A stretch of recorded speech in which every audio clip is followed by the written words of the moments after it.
Hello and welcome to this episode of Superhero Ethics. Today we're continuing our discussion, not of Andor specifically, but of some of the... Let me actually do that again. Hello and welcome to this episode of Superhero Ethics. One of the tropes that gets talked about a lot in TV shows and movies, and often literature as well, comic books, video games, is what's referred to as bury your gaze. This is not about what you're looking at. This is Gays. I did make the mistake the first couple times I heard this trope and was very confused. But it's about a trope that's been in media for quite some time, where when queer characters are introduced, gay, lesbian, bisexual, trans, ace, etc., either they do exist, but almost always they come to a very bad end, a bad end that is often death or being removed entirely from a situation or something terrible like that. And often not only that it happens, but that it happens either as kind of framed as a punishment for what, because they've just had their first kiss, they've just had their first awakening, or it happens as a way to further move along the straight characters' plot lines. It's the tragedy that helps inspire them to do what they need to do or something like that. If this sounds similar to the fridging conversation we had a couple of weeks ago, that's not coincidental. These two themes are, I think, very often linked. And one thing we're going to talk about is the sort of history and progression of the bury your gaze trope, and how at first it was kind of about everyone, and then for a while it was very much focused on gay men and AIDS, and then more recently it's been very much focused on queer women. And of course, we're not just talking about this in a vacuum, though, because part of why this has come up is that in the TV show Andor, Star Wars, and I'm going to have a spoiler for something in that happens in the first set of episodes, the second set of episodes, my apologies, that is an important plot point, but I think it's been well discussed. But if you don't want any spoilers about Andor Season 2, hit pause, go watch that, come on back. But in that, there are two lesbian characters introduced. They were introduced in Season 1. They never really got to have like any big romantic, affectionate scenes together, though. In this, they've been separated for a while. They've kind of not been together. They come back together. They have a really beautiful, affectionate, sexual connection with each other. And then not shortly afterwards, one of them dies. And a lot of people saw this as a part of that bury your gaze trope. And there was also some arguments against that. And so what's we're going to be talking about today, not necessarily because I think that it is helpful to have a, rubber stamp one way or the other. This is bury your gaze. This is not. It's an evolving conversation. It's an evolving trope. The Hollywood response to it is evolving.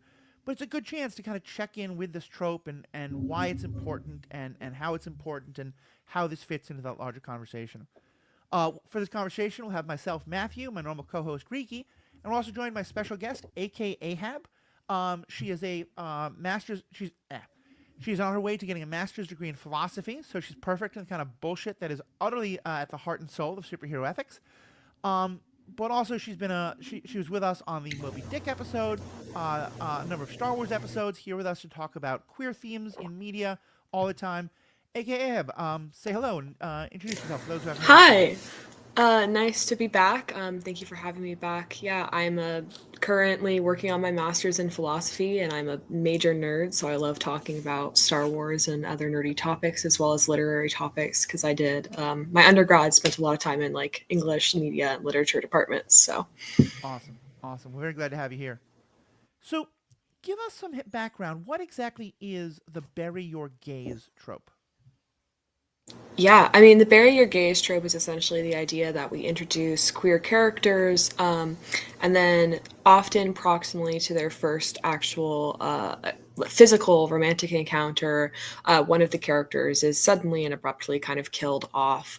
Um, Usually, they don't tend to have much of a further impact on the narrative, so the kind of queer story is there, presented, is given like this one moment of physical interaction, and then immediately cut off from the narrative before the queer relationship has the opportunity to develop, and often before the characters really get to settle into their relationship, because it's often ended at the very kind of beginning of any sort of official physical relationship.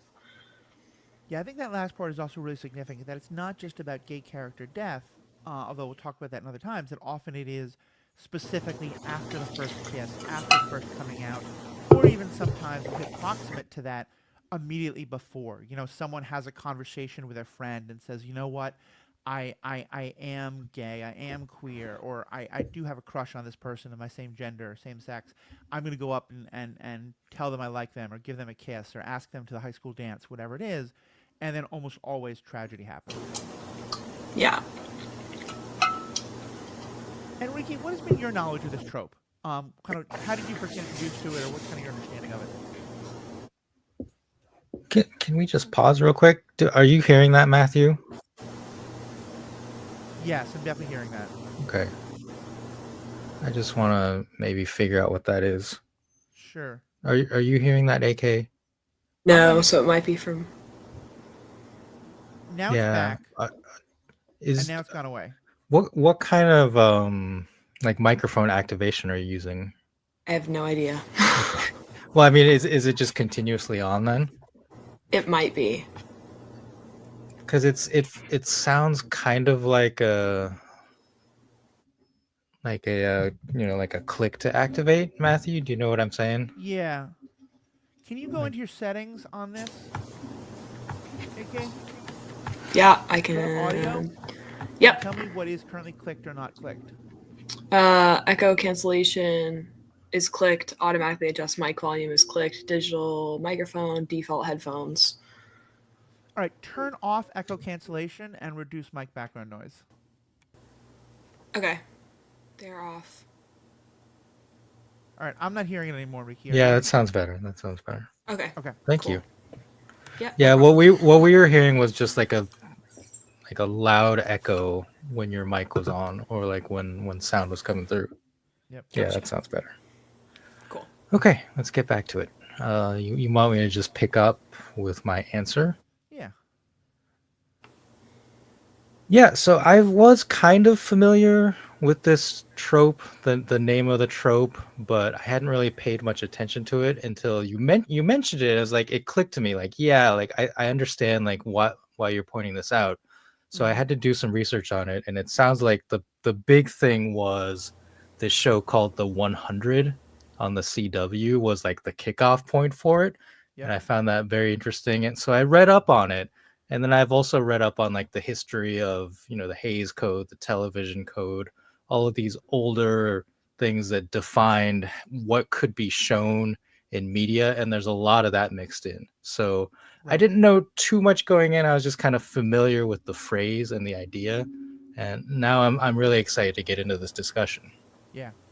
Well, and let's start with some of that history because I think it's really important in framing it both in terms of like the literal way it did, but also just the subtle ways it has affected things. And the Hays Code, and there's a similar code in television. Both of those come from the 1950s. But all the way back to the 19th century, there was a law passed in Britain about the sort of media depiction of sexual perversion as it framed it. And it was kind of a shift because instead of saying that you cannot do these things, what these laws started to say was that it is okay to depict bad behavior. You just can't depict it as virtuous. It always has to be shown as, aren't you glad that you're not doing those things? So the criminals can never get away. They always have to be punished. An adulterous woman has to have some bad end come to her. Not as much an adulterous man, by the way. How interesting. The person who kind of, goes against the church or something like that has to have something bad happen to them. Definitely any communists or anything like that.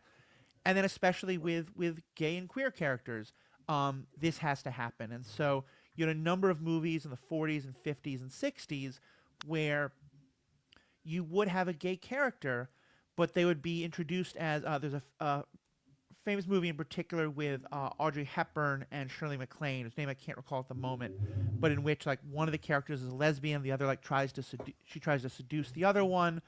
They might have a moment, but the other one kind of realizes she's being, quote unquote corrupted, pulls back, and then the character who was the sexual aggressor winds up unaliving herself at the end of the movie.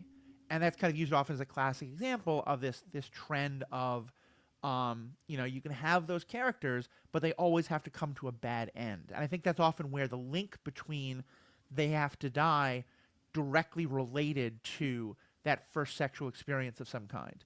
Um, there's also a trend that gets talked about, and Buffy is a great example of this, of anytime a young woman loses her virginity or has that first sexual experience, something awful has to happen to her fairly soon afterwards. And it's that same kind of idea of you can show the thing, but you have to show that it's bad and there are consequences and kind of scare people away from it. Yeah, Buffy. I mean, Buffy did both things, Yeah. right? Buffy's also very much a bury your gaze. I, Yeah, I I, know. oh, sorry. Go ahead. I know the like trope of essentially like having a sexual encounter immediately being followed by some sort of violence or death is a really big horror trope that dates really far back as well. It's pretty common in Mm-hmm. horror literature and genre horror in general to see that characters engage in some sort of sexual or physical interaction and then immediately something bad happens, and that's been around for a really long time in the genre. Right. And I'll say, especially in horror, not to critique this, but I think this is a fair critique of sort of mainstream, like big budget horror, especially in the 80s. Often this was a way to kind of have your cake and eat it too, Yep. because you would show, the half naked girl making out with a guy, and you would get that kind of salacious TNA on screen, but then she immediately dies horribly. And so you could say, oh no, we're not. That gratuitous nudity was totally a moral lesson, not just because it gets 16-year-old boys to buy tickets. Yep, exactly. Yeah, and I read the same thing about gay relationships. Is that this might have been a way for writers who were possibly gay and still in the closet, because we're talking about the 50s, for them to write gay characters into their story to get any kind of representation Yep. depiction on screen. But because of the various media codes, they had to give them bad endings, often death. Right. But that was kind of their way of circumventing the rules and saying, hey, like, gay characters exist in this thing I'm writing. Exactly. And I think the later trend of queer coded villains is also very much that same kind of idea of like, there's an interesting balance of like, if your choices are to only put these characters in with negative portrayals or to not have those characters in at all, I think I don't we can blame the overall media world for it, but like I'm not going to be sit here and say, oh, those writers should have just had no queer characters in their worlds at all. It's a really hard balance to fit. Yeah, because Uh, you mentioned Andor as the kickoff point for this discussion. This Cinta and Vel in Andor was the first like canonical gay relationship in Star Wars, right? Like at least in like the visual media. in a developed way. I think you Yeah. had it in, that one kiss at the very end of Rise of Skywalker between two women. But I think, as you said, that's the first same-sex existing. This is the first same-sex relationship, Yeah. and it Yeah. does feel like that was created in part, in response to this.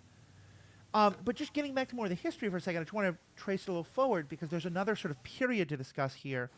We start coming out of the Hays Code, more stuff starts to become possible, and now we enter the world of gay tragedy, where it's not quite the bury your gaze trope because it's not always connected to first kiss, first things like that, although often it is. But starting in the 80s and 90s and somewhat into the 2000s, you start having a trend where queer characters, especially gay men, are introduced, almost always will wind up dying of either HIV/AIDS or suffering some horrible violence in a queer bashing way in some sort. And there are some stories where this happens as part of a larger queer narrative that where it makes sense as like one thing among many. But when it was the one character and it serves again to be a tragedy for the straight characters to reflect on or to drive their journey, as well as just this portrayal of the only way queer characters can exist is tragic.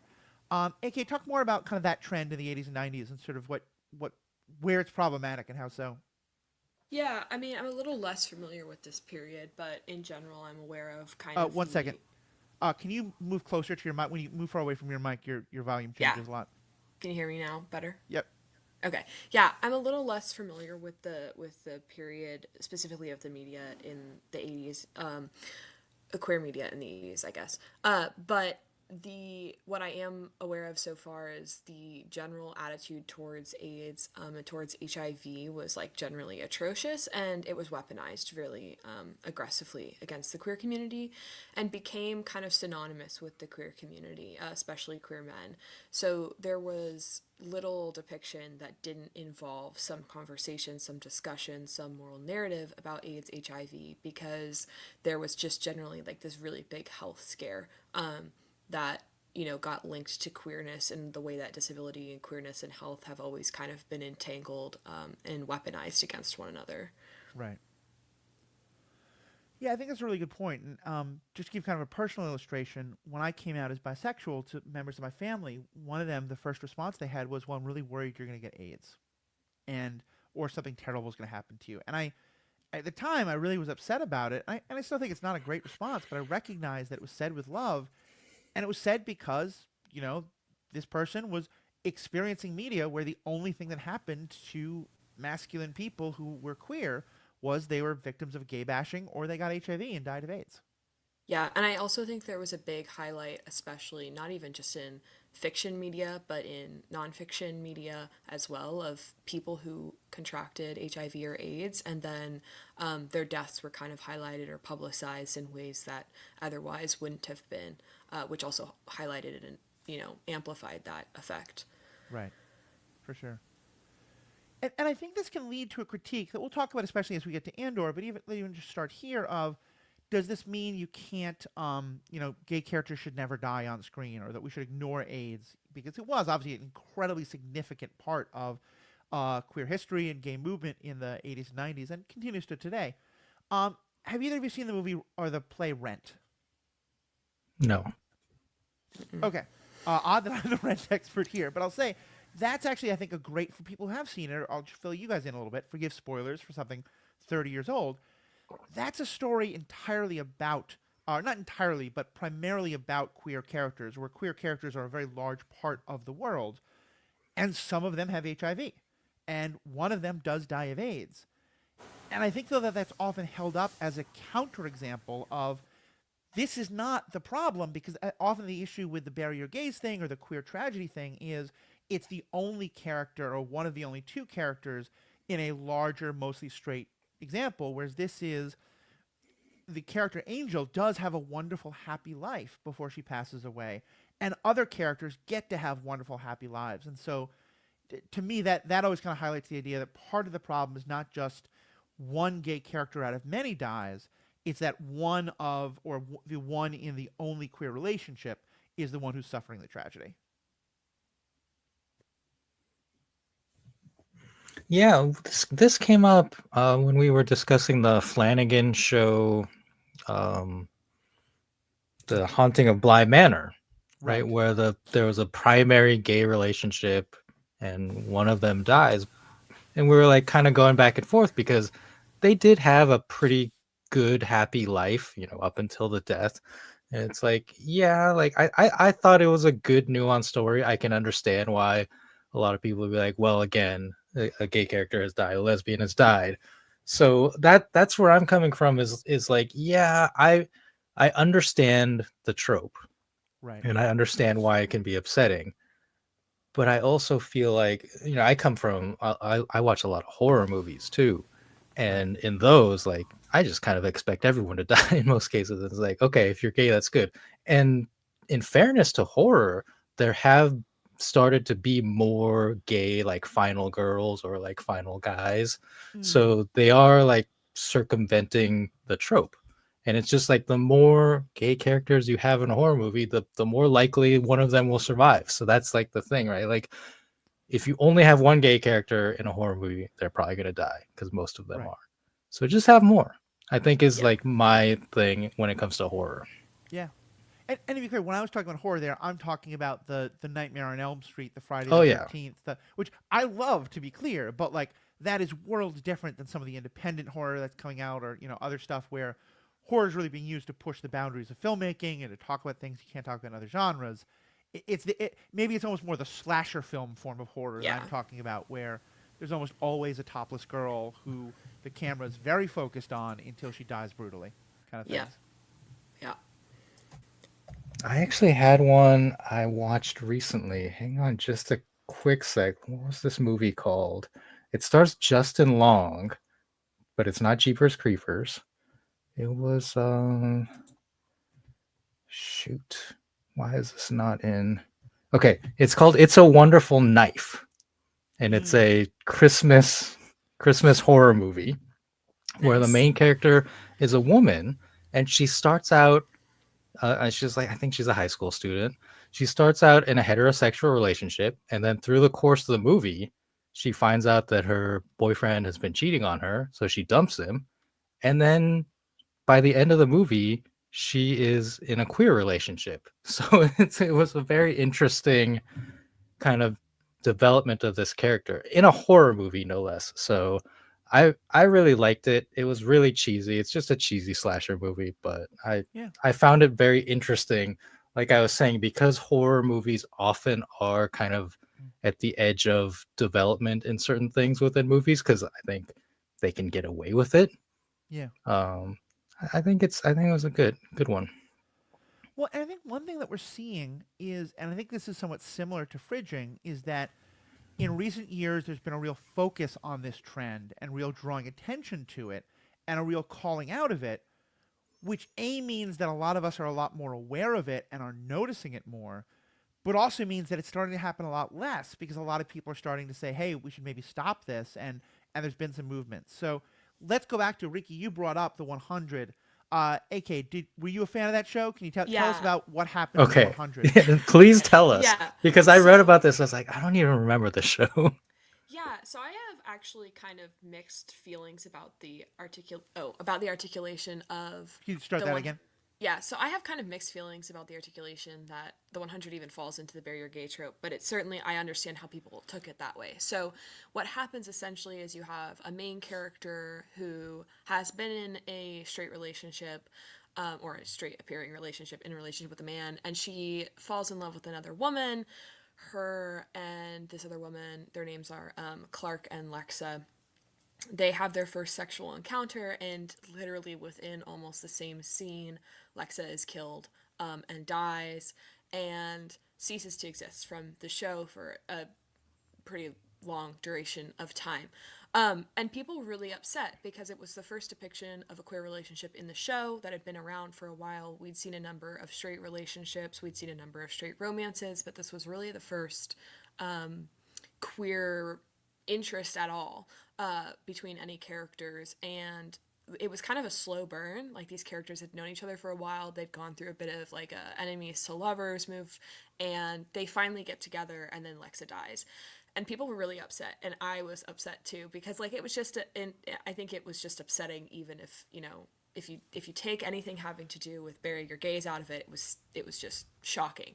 But then in the consideration of the fact that these were the only queer individuals in the show thus far, it seemed like it was very intentionally done, because a lot of other characters got to have sex and got to have sexual relationships and got to live those relationships Mm-hmm. out in the show. I'm a little less familiar with the kind of like online discourse. I got to the show a little late, so I kind of read things Right. backwards rather than being involved in the discourse as it was coming out. But as the show goes on, more queer characters are introduced.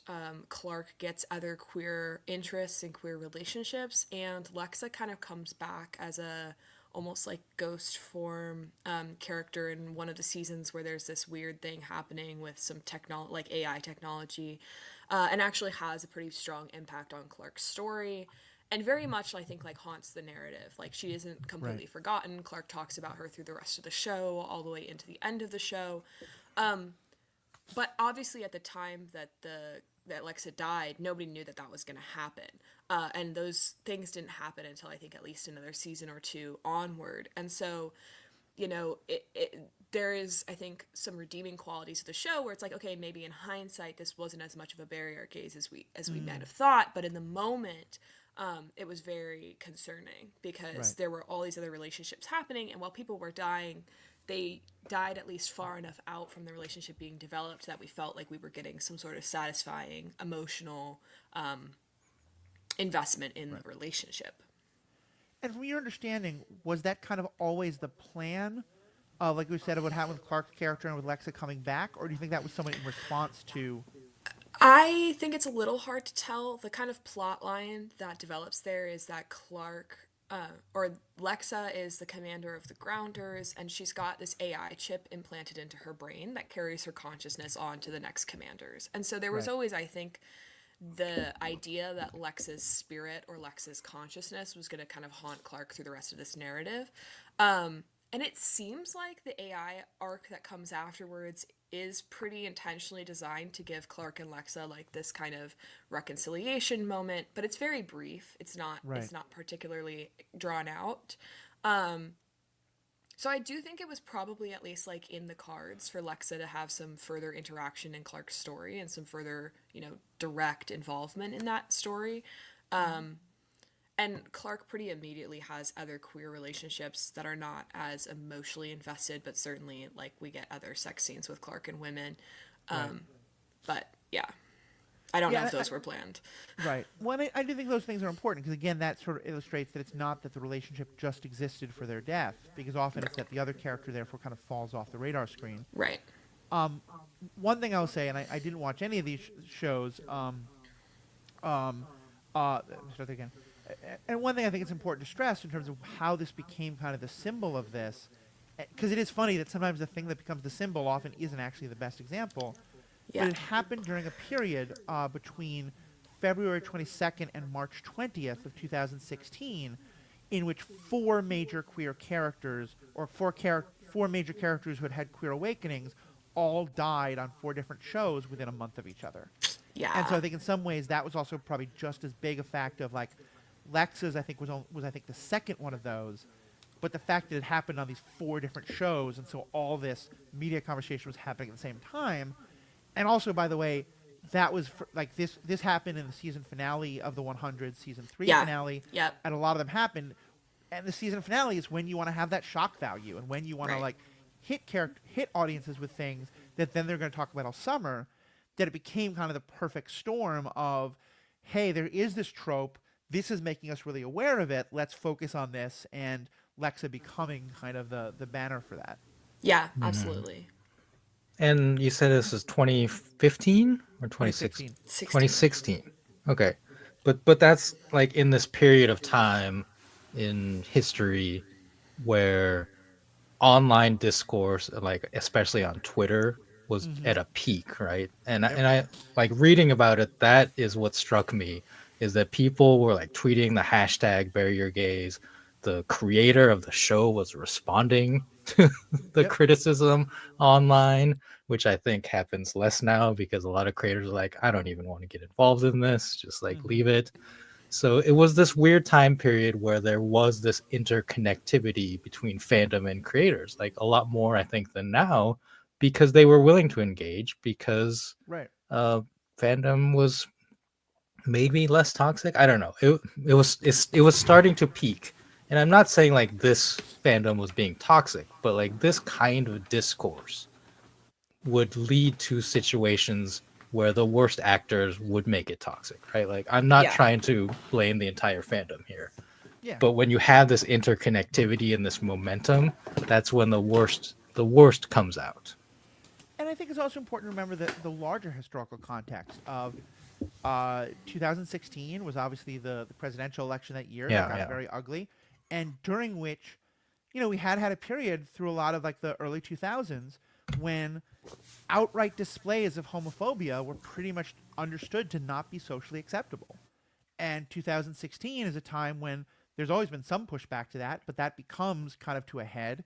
There's an awful lot more overt homophobia being expressed online, and I think therefore that makes people a lot more aware of these kind of things.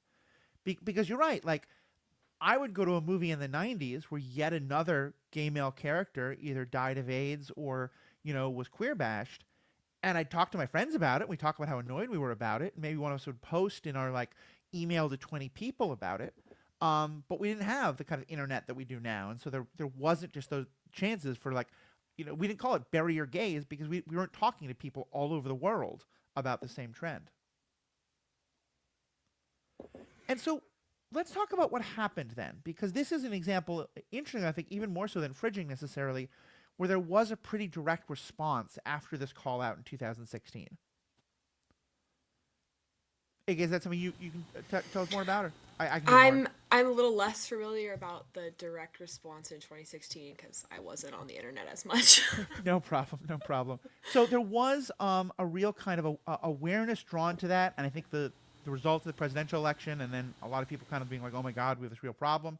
Um, and so shortly afterward, I think in 2018, but I'm not sure, a number of the kind of queer media organizations like GLAAD or their queer organizations in general like GLAAD um, started really pushing for this, and there started being some agreements of studios and things like that that they would really try not to do this as much or to be more aware of it. And in what I think is a really interesting example as a comparison to what you were saying, where Lex died and everyone was so upset, even though the show was planning to do something, or maybe was planning, but give them that credit.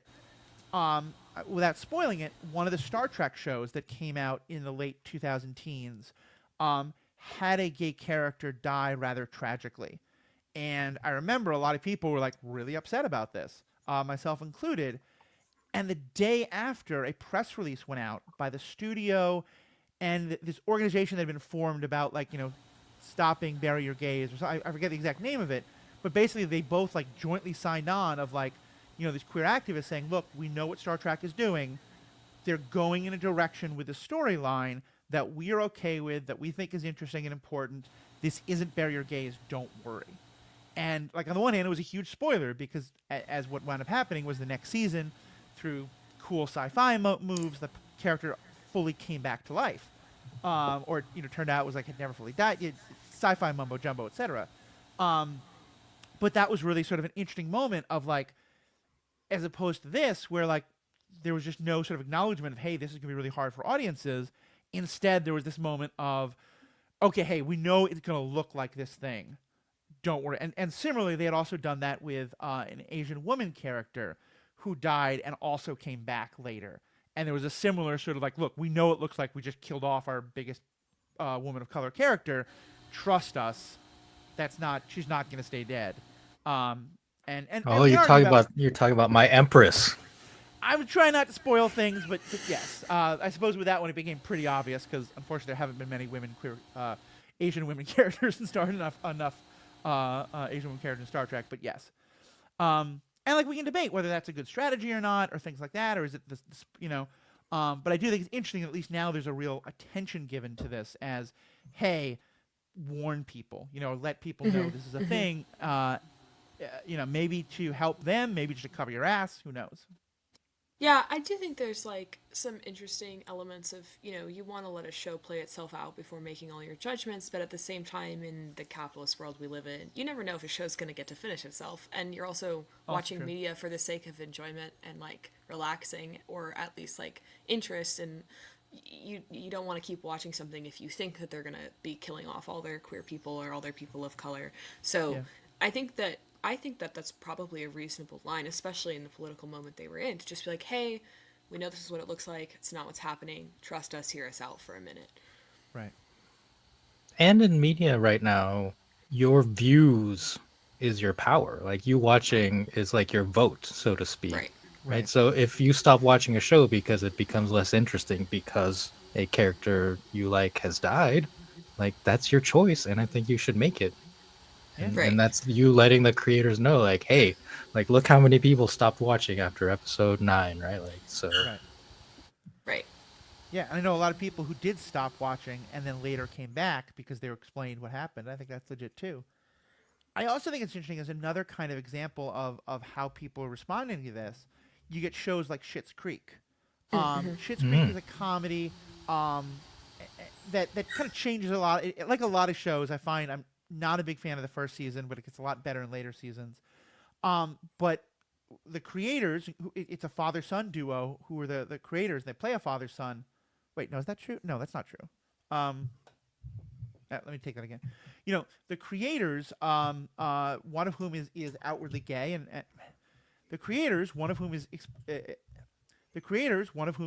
well known to be gay, and has been very upfront about that. Like said from the beginning, he wanted this to be a show about characters, some of whom are queer, but where queer tragedy was never a part of it.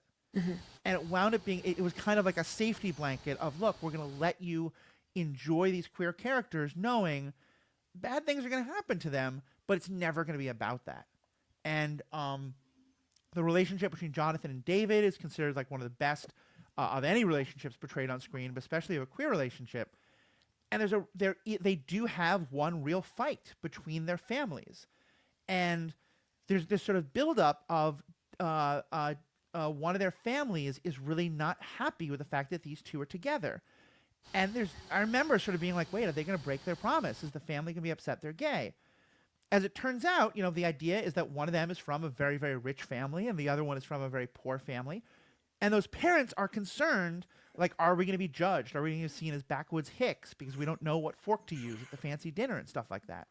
And I'm making a joke out of it, but it's portrayed as a serious concern because that is a legit concern that people can have. Because there are many reasons why families of two people getting married might clash, and the way the show did it, of like, we're not gonna say that everything is perfect with them. We're gonna say that they have the exact same kind of problems that other couples have. They fight about various things involving their careers and money and who cleans the dishes and stuff like that. But the fact that they're the same gender is never the part of what they're fighting about. And that was, it's funny to say that, but that was revolutionary in many ways because it had never really been done before. Another example where I think that's done very well is in The Dragon Prince between Amaya and Shania, because their relationship goes through all kinds of complicated problems and they have all kinds of social problems, but none of them are related to their queerness. It's all related to other cultural elements and other, world building disasters that are happening, but they're allowed to just be queer. Yeah, that's really cool. And that's an interesting example of intersectionality as well, because that's a show that I can't watch because I really don't like the way they handle prosthetic a character who doesn't have all their limbs. But that's a whole other story entirely. So, pause a second again. Apologies, AK. We're getting that buzzing again. Do you mind checking your settings one more time? Yep. They're still all the same. Okay. I'm not sure why that is. I should be able to edit it out, but because it's happening enough when you're not speaking. But we'll work on that. And probably Okay, I can mute myself when I'm not speaking if you prefer. No, because then we're just going to have the buzzing just when you are speaking. Okay. So it's actually better to not have it all the time and then, etc. So, well, and there's a good chance to transition anyway. Well, there's a lot we could say about this whole trope in general. Books and articles and some great things have been written about it. Some I'm going to post in the show notes.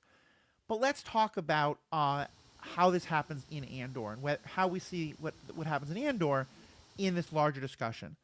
And again, the point isn't to say, like, give it the rubber stamp, officially it is or it isn't, but just what does this say about the trope and how do we feel about what happened? Riki, do you want to just tell us just the summary of what actually happens to these characters in Andor? Yeah, so the characters of Cinta and Vel are shown to be in a lesbian relationship. They are part of the rebellion. They're spies. They're essentially terrorists against the Empire. And they have been apart in season 2 for quite some time, and that's made a big deal of that they haven't seen each other. And then they finally come together on a mission on a planet called Gorman. Mm-hmm. And they're involved in training the local rebellion to fight against the Empire and to help them with one of their first heists. Right. And during the course of the heist, one of the local Gore, basically a kid, disobeys orders and brings a blaster on this mission. Right. When he wasn't supposed to, and gets in a fight with a guy who just kind of walks in on the thing, and the blaster goes off, and Cinta is shot via friendly fire by accident. Mm-hmm. And it's played very tragically, and Vel gives a very good speech to the kid. And yeah, I can understand, like, to me, when you said, oh man, this is bury your gaze, it's like I think I said, like, I don't see it or I don't feel it, because the show Andor is like everyone dies almost, right? Like, certain characters have to make it to Rogue One, etc. But I was expecting most of those people who aren't in Rogue One to die over the course of this show, and a lot of them do. But I do think the way that they told this story, like in these episodes between Cinta and Vel, was problematic, like in the execution. The character of Cinta in particular, the one who died, was just like razor thin. She didn't get enough screen time, wasn't presented as important enough. When I said that Vel gave a nice speech, she talked about how much of a warrior Cinta was and how fierce she was. I'm like, that's a great speech. You didn't show us that at all. You barely gave her any screen time. So that, I think that was the disappointing aspect. And of course, like the accidental friendly fire, a fierce warrior was taken out by friendly fire from this stupid kid, right? And that is reminiscent of the way a character went out in Buffy the Vampire Slayer. I think Matthew and I briefly mentioned talked about that. Mhm. So yeah, like it's hard, like, as you said, like it's hard to like check a box and say, is this barrier gaze or is it not?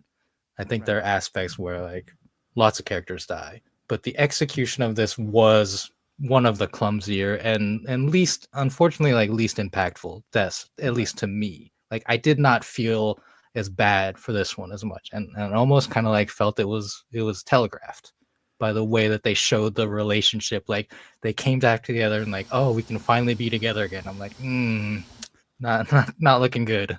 Yeah. And just to add a further, again, looking at it from the intersectional lens of like it's not just the one thing, it is an it is an interracial relationship in which Vel is white and Cinta is not, and Yeah. Cinta being the one who died was also kind of a part of it.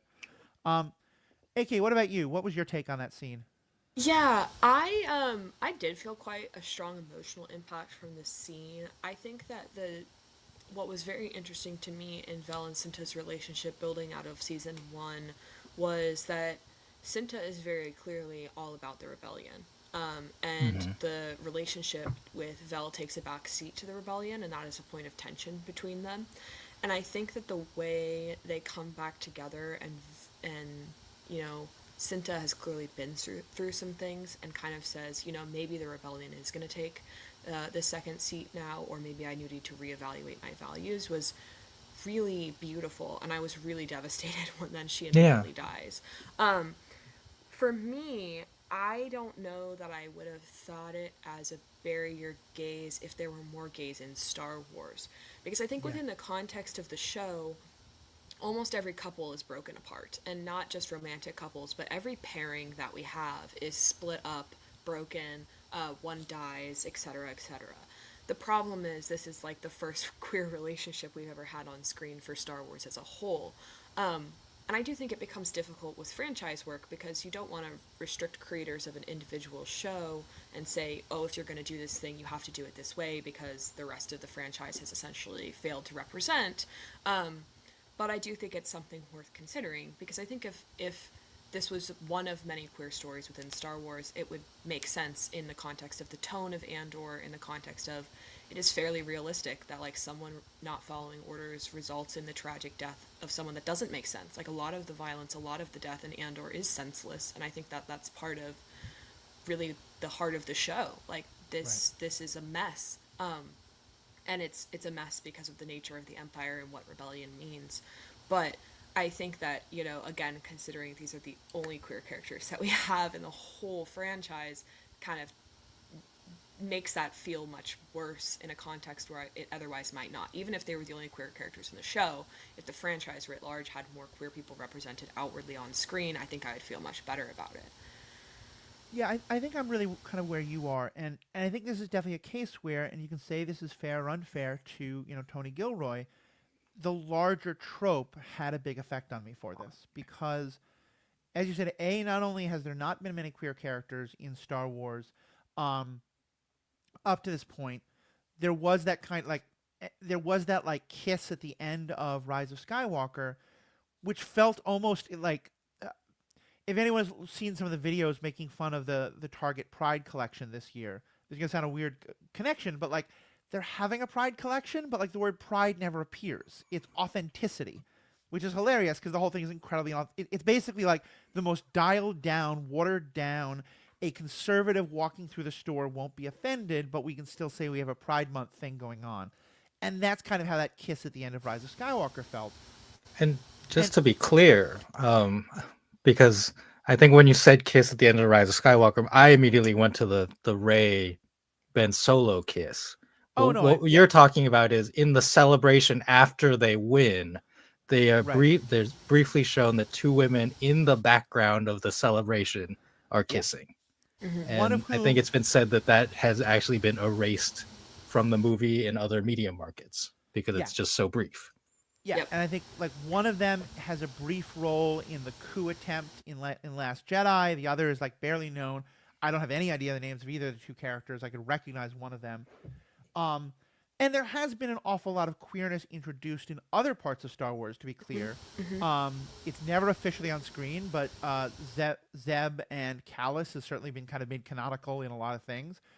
Book Star Wars and video game Star Wars has an awful lot of explicit queerness, but there's been very, very little in live action. And so I think, again, this show having it, and then also in the first season, them naming it, but the characters almost never get to spend any time as a happy couple. They don't get to kiss. They don't, almost all the time, it's about the mission separating them. And so you have the fact that then we finally get that moment that people had been screaming for back in season one and that people have been wanting in Star Wars all around. And then literally the same episode or the same arc is when she dies. So all of that felt kind of bad. And then you also just have the fact that we do exist in this larger media market. I had a different reaction to either of you, honestly, because the minute we started to get that scene, my first thought was, don't you dare make this a bury your gays moment. Because I'm so primed for that. I'm so primed for the queer characters get a happy romantic moment. Now they have to be punished. And so when it did happen, instead of getting to experience Cinta's death and Val's pain, which are both, I think, legitimate emotional moments that were well written and were wonderfully acted, instead my thought was, God damn it, it's another bury your gays moment. And is it fair that Tony Gilroy and the rest of the writers and directors have to think about that when they're writing this? No. But is it a reality? I think absolutely yes. In Well, the it's also same not. way, It's not fair. We have to think about it. Like, yeah, if we have to think about it, show creators should also have to think about it, and that's not fair. But it is where we're at. yeah. In the same way that like it being the woman it being the woman of color who dies, because that's again been I don't know if it was ever given a pithy name, but all through the 80s and 90s, in an awful lot of like the Schwarzenegger and action movies like that, you'd give that character a black best friend who would die. And that goes all the way to Falcon and the Winter Soldier, where that's one of the big motivators for John Walker. So yeah, so like again, I don't want to be like, oh, this only happens to gay characters. There was just kind of again all of these things came together that for me, yeah, if you made me a list of the top five most egregious bury your gays moments, and this wasn't in it, I wouldn't complain. But I feel like to understand why this moment was hard for a lot of fans to understand, you have to understand it in light of the bury your gays trope. Mm-hmm. Does that Ricky kind of make sense? Of like, it's not. I agree with you. It doesn't. It's different than the trope in a lot of ways, but it's similar enough that it's still Yeah, it has hard to callbacks see. for sure. Yeah. I think one of the most interesting things about what I've read about the 100 is that it comes at a time, like I said, when internet culture was like so connected, and to me that also means that like shipping culture was at its peak. And I think like especially CW shows, the fandom of CW shows are notorious shippers. So Yes. that like had also led to this buildup of like, oh, like we ship these two characters, we give them a cute Smosh name, right? Like it was Klexa, is that right? Mm-hmm. Mm-hmm. And then finally, like all that anticipation comes to a head. They get together, and then she dies. And I Yeah. think that's what leads to like even more of the disappointment of the community, because I admit, like I have felt that on shows where sometimes like the ship doesn't even come together, and that's also disappointing. Yeah. No, I think you're right. I think two words we haven't mentioned, but I think are really important here are queer coding and queer baiting.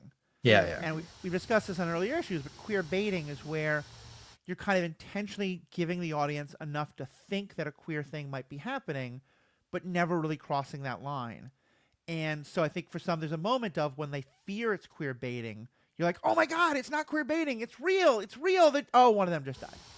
Mm-hmm. And so, yeah, so it's this like, I think in some ways, if they had gotten together at the end of, if they'd had more of a connection at the end of last season and they hadn't been sort of romantically separated and had this big come together. If in season one they'd been much more established, that would have made it better. As you said, AK, if there'd been just more queer characters in general, that would have made it better. You know? I also think if they hadn't made such a big deal of the reunion, like, we know that they're sleeping together from the minute we see them on screen in season one because it's mentioned by another character and we don't see it, but we know it's happening. Hmm. I think if we hadn't had this moment where Cinta and Vel come together and are both like, okay, we're going to prioritize each other now, like, let's have a reunion, then followed by the death, it also would have felt different. Because if they had been working together and we'd have seen from Vel's perspective kind of this longing, this yearning to prioritize the relationship, and Cinta was still like, no, no, no, rebellion all the way, it would have felt different because it would have been like, oh, look at this tragedy, rather than like, oh, they just robbed us of something that they were like gonna give us and then didn't. But at the same time, we want those clear depictions on screen and we want to see people in those contexts. So it's like kind of difficult because it's really about the particular context that this all played out in, not just the things that happened. Yeah. Yeah, I like that a lot. Like I said, one of the problems I had with the whole thing was like Cinta over this show, and especially season two, was just underdeveloped. Mm-hmm. And like at the end of the first arc, the first 3 episode arc of this show, she shows up for like less than a minute, and like Belle and her like look at each other, and it's like Right. just it felt like a reminder, like this character exists, like she'll be back later. And if that scene had been more developed and they had had a chance to talk or say Mm-hmm. something more and remind us of the relationship, maybe it would have been better, because it just felt like very rushed when it all happened in the 1 episode where they came together. Yeah. I think it's very true. It's very true. The last thing I'll just say, and I think I fully agree with you, Riki, that in the moment there was some sense of like, well, this sucks, but everyone's going to die. Like, that's kind of the point of this. We got to the end of the show, though, and I don't think that was true. An awful Yeah, lot of the characters live. surprising number. Yeah, Bix lives, Vel lives. I think both Will Clea. and Clea lives. Um, uh, Luthen dies, but he gets to die in like a very kind of like doing what he wants, of like protecting someone in a real like him for once not being willing to throw their lives out. Um, yeah, so I think that's also part of why, like, also in reflection, like, well, actually, did she have to die? Could have been some other way of doing it. I mean, it could have been any number of other characters, is the other thing, because Yeah. we have so many characters involved in kind of things going on in Gorman that we get to know, that we become emotionally attached to, who end up dying later and have emotional deaths. It's like it could have been a large number of people on that crew who were about as developed as Cinta, but it wouldn't have had the impact on Vel. And I think Yeah. that's what they were going for. And I do love Vel as a character, but it's like, okay, well, you chose to make this your queer character and then to kill their partner Yeah. because And I want to just close by saying, and let either you guys either respond to this or say anything you want to say in closing, because again, I do think that you're right, Riki. Even on topics I agree with, internet culture can somewhat be very toxic. I'm not sitting here going Tony Gilroy is homophobic. I don't think Tony Gilroy in any way was thinking of he wanted to punish or show that there was something bad about Vel and Cinta. I think he was going to like pull on our emotional heartstrings, which, if you want to be like, oh, writers are writing is manipulative. That's the fundamental point. Yeah, yeah. It's to make us feel things. We call it manipulative when when it feels obvious and like we don't feel it. And I think instead, I think Tony Gilroy is a brilliant, phenomenal writer and director who has done so much to add to Star Wars. And I get why he wants to write most of it himself. I think if he'd had some queer writers in the writing room with him, or empowered them more to speak up, then maybe someone could have pointed out, hey, Tony, I know you don't mean this, but here's the way this is going to be kind of taken, And again, I don't know actually what happened in the writer's room. Maybe someone did and Tony didn't listen. Maybe, I have no idea. Maybe there were queer writers who were like, yeah, Tony, we love this. It's fine. But to me, it's that's kind of the larger takeaway here is I don't think we can. I don't think the point is to say like this writer is bad, cancel them or any of that nonsense. It's to say this is a good example of why big diverse writers' rooms are good things. yeah, absolutely. Because Like I I, said, I don't know that this would be a problem if there was just more queer representation broadly, especially within the Star Wars franchise, because it wouldn't have been such a deep emotional investment from the queer community. So in isolation, maybe this would have read very differently in a different, you know, broader media context, and maybe not, but a lot of it has to do with problems that I think are going to be more structural than any individual writer is going to be able to address and are going to require Right. more people involved. The yeah, point you made about the deep investment, I think, matters, and also is why it's so important that it's in the same arc that happened the same night. Mm-hmm. Because one person I saw online commented like she just wanted to have the week of everyone talking about how great it was that we had these two lesbian characters. You Mm-hmm. know, oh, wasn't that a hot scene? Like, wasn't that wonderful? And they didn't even get to have that. We didn't get Right. to have that. So, Right. yeah, Rick, you want Matthew, to? I agree with you about the term manipulative. Like Uh huh. when I'm watching a TV show, I want to be manipulated. Like Yeah. emotionally, I want to feel emotions, right? And for me, like in season 2, the arc, the death at the end of the first arc, like I felt very manipulated in a satisfying way. Like I was like deeply invested and saddened. Mm-hmm. This one, like I just didn't feel it as much because I felt like it felt telegraphed to me. Yeah. So when it happened, I was like, yep, it happened. Like it wasn't a surprise, unfortunately.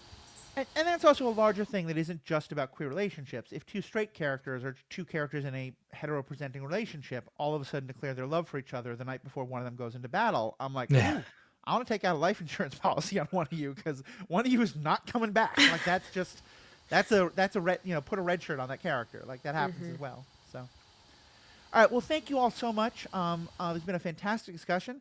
AK, for people who are interested in what you've got to say and want to find more of your writings or work, where should they do that? I'm on Instagram and TikTok as Iron Kingdom Adventures. Awesome. Awesome. Well, thank you so much. Of course, you can find more of me and Riki in the show notes, as well as becoming a member. We will have a brief member section. Well, as I've said before, we're recording this while we're on hiatus. I'm not sure exactly when this episode is going to go live. We're reevaluating the membership program, so it might be that you need to hear this last section about becoming a member. It might be that we should make it available for everybody. We'll see.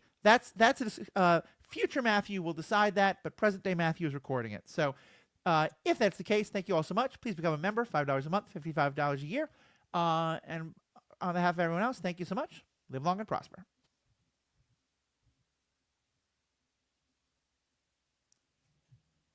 All right, welcome back. Well, let's end on a happy note because there are good queer relationships portrayed in media in lots of ways. And I'm not going to make it as like a top three, kind of thing, but just what are a couple of your favorites? Riki, I'll start with you. Okay. So I had a long think about this. And as I said earlier in the episode, I too am a fan of cheesy CW shows. One of my favorites was Legends of Tomorrow, which is in the Arrowverse spinoff with time travel. So, I love time travel.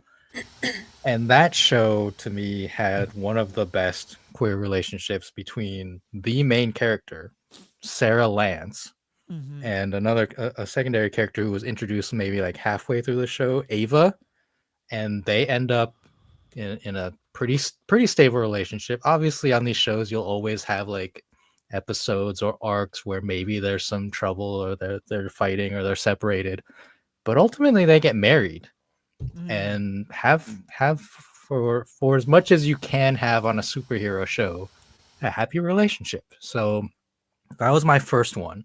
I loved that. My second one, I only have two. But my second one was Robin from Stranger Things, Oh, and yeah. I loved her. And maybe this is kind of bad because I loved her because of her relationship with Steve, who is a heterosexual man, but they have a friendship. And the scene where they are sitting in the like mall bathroom and talking to each other, and that's when she comes out to him Mm-hmm. as gay, and because he's like confessed his love in that Right. moment. He's like, I love you, and she's like, well, actually, like, I'm gay. I don't remember like the exact line. And he's like, oh, and he immediately like accepts her, and there's no backlash.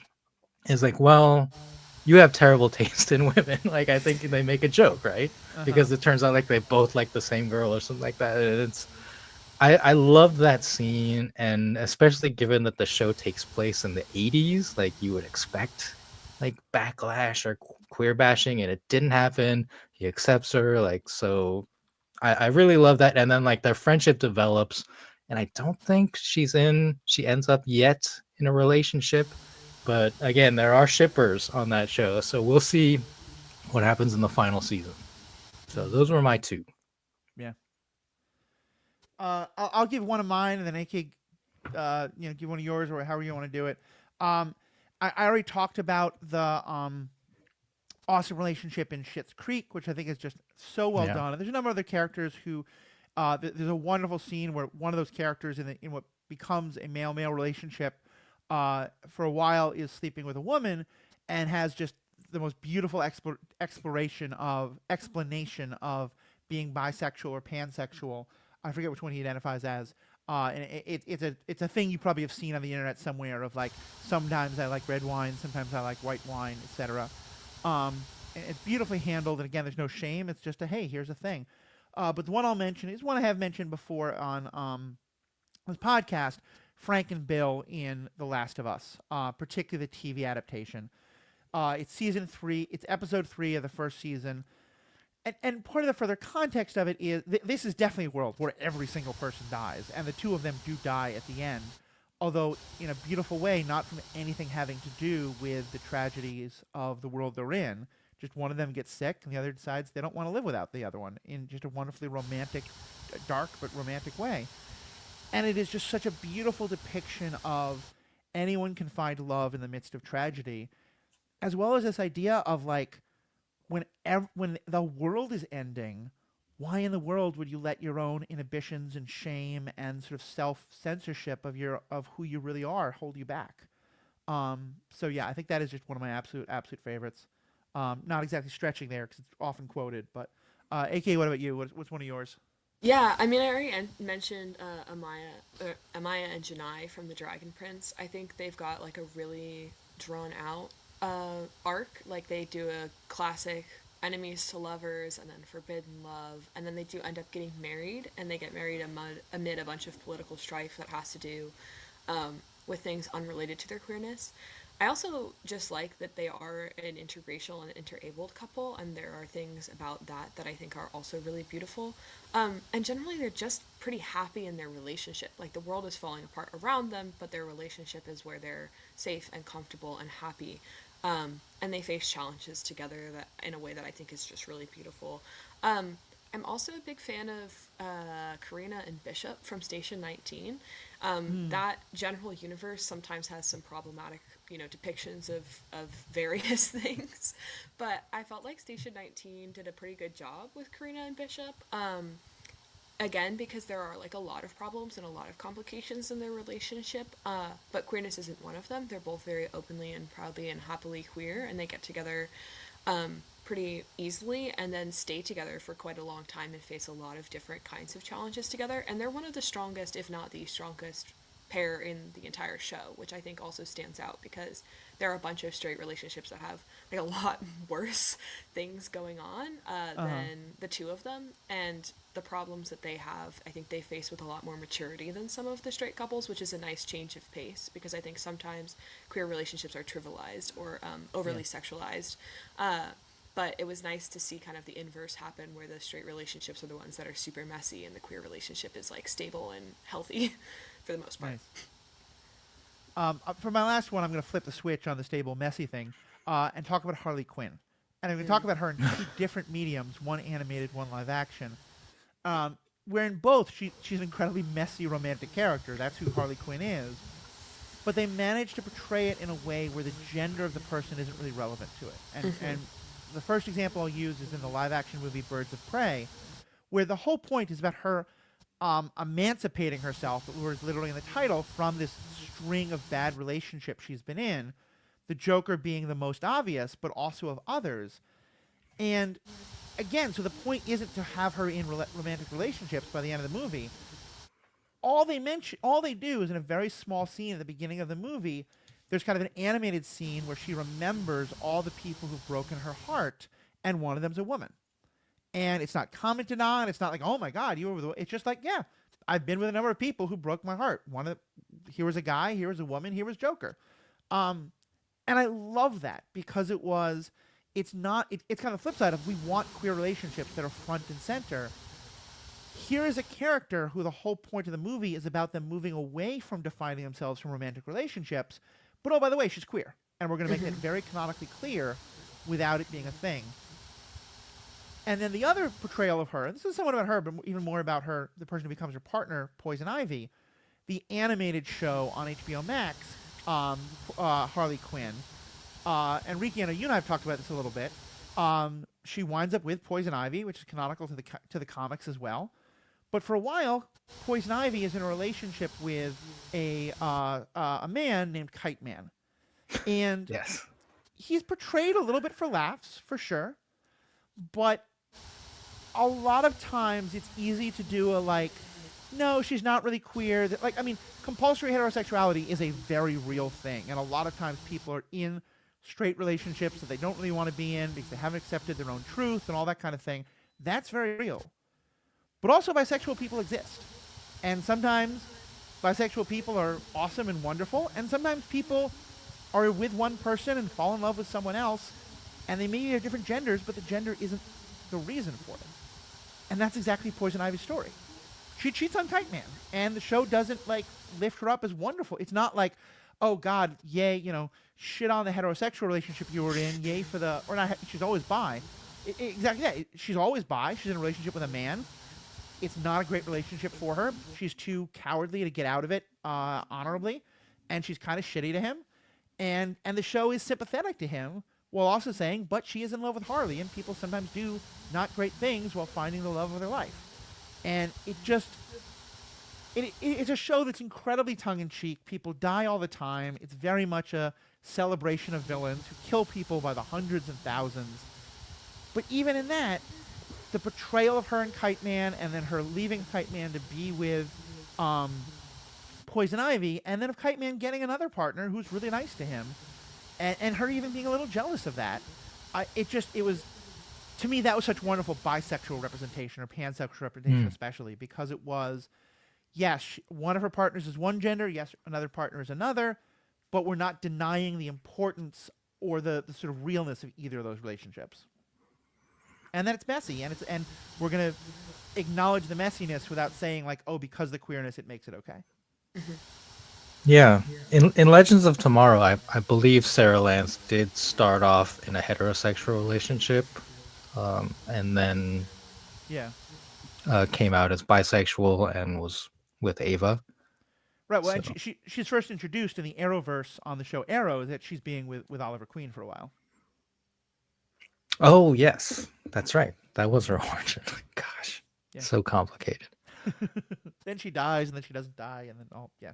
I think she was played by a different actress in that one, too, which is why I forgot. Yeah. Well, no, but that actress does come back, and she's with Oliver she's part of the cast of Arrow for a half season while they're setting up Legends of Tomorrow. Is that right? It's been too long. I'll trust you. AK, you were smiling a lot during my descriptions of Harley Quinn. Any last comments on that? No, I mean, I just love good bisexual representation. So yeah. It's really nice to see. Well, thank you both. This has been a fantastic episode. Really glad we had this conversation. To our listeners, our members, thank you so much. You're what makes this possible. Be gay, do crimes. Be gay, do crimes. Less crimes. Yeah. Some crime. Minor crime, let's say. Just overthrow the government.